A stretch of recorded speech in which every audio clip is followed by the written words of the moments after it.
So they will start using Marx field. If you use Marx field to a great extent, you can consume quite a amount of plutonium.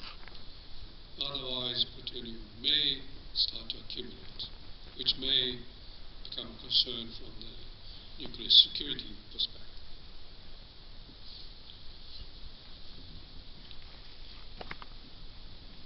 The other way, as I understand, is a minor way in propulsion, is to use plutonium in Monju reactor, which is a breeder reactor, and for that fuel, you use a great amount of plutonium in propulsion.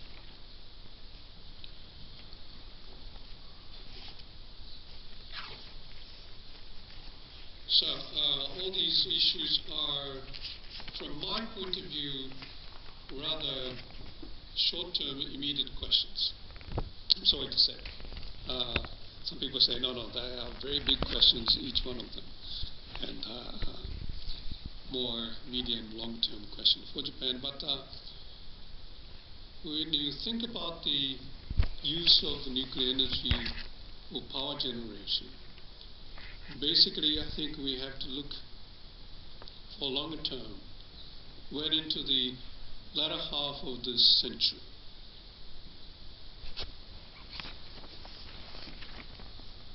One basic question I'm coming up today is, you remember the Paris COP21 conference? They came out with very ambitious goals to achieve or to contain the temperature, global temperature increase to 2.0 degrees centigrade, or even to less than 1.5 degrees centigrade in comparison to the pre-industrial revolution days. They also put a goal to achieve, in my expression, zero net carbon dioxide emission by the end of the century. I would say net emission because it is gross emission minus absorption by forests and other sources. So as you play game of golf, it is gross minus handicap is a net. And so the goal here is to reduce the net emission to zero by the end of the century. These are very high goals, I would say. How do you achieve it? The Paris conference did not draw programs or draw the course of action to achieve those goals. They simply set the goals. Another concern I have is that will the uranium resources around the world be exhausted anytime soon? Say, before the end of this century?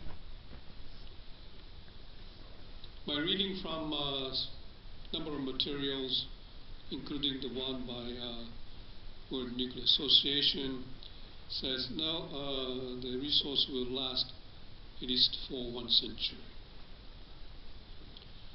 And also depends on the prices of uranium.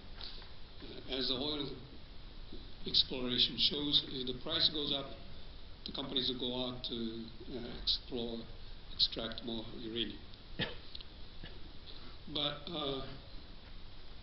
here I think there are too many unknowns and too many variables in mathematics. We don't know exactly what technology the world can achieve toward the end of the century to generate electricity or energy from clean, renewable energy sources. Solar, wind, geothermal, or you may come up with a totally new exotic sources of energy in the future, or how far humankind will succeed in saving the energy.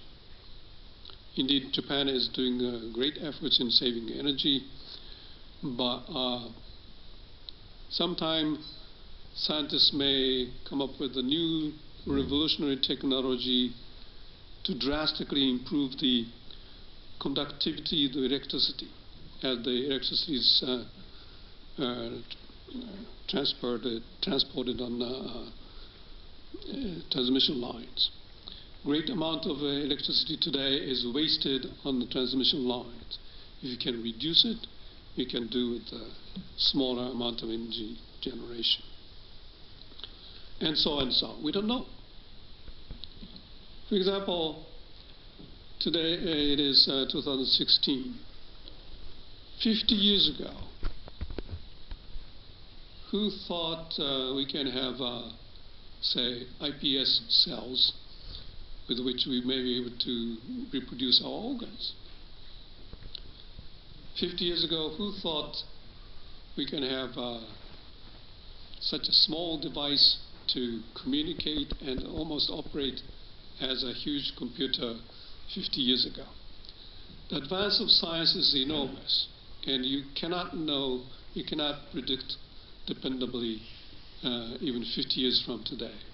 So if you look into the latter half of the century, I have to say there's a great potentiality, but also uncertainty. Now, if you have so many factors unknown, uncertain, what would you do?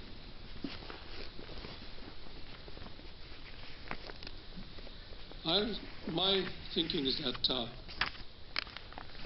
in the event that people could not come up with drastic, revolutionary technology to create energy, electricity with clean sources, I think we should, as a precaution, keep base nuclear technology and capacity so that when unexpected technological breakthroughs do not come out, make clean natural source of energy mainstay of energy supply. Or, pessimistically, fossil fuel industry, oil and gas, coal, they have enormous power, succeeds in resisting and survives. That means they will continue producing oil, gas, and coal and producing enormous amount of carbon dioxide. Uranium resource becomes scarce for some reason. I don't know. Some people say countries like China and India are expanding nuclear power generation very rapidly, and they may consume a great amount of uranium from around the world and may create scarcity. I'm not sure. Today we have power reactors in the order of 400 to 500 around the world. Projection by the IEA says it may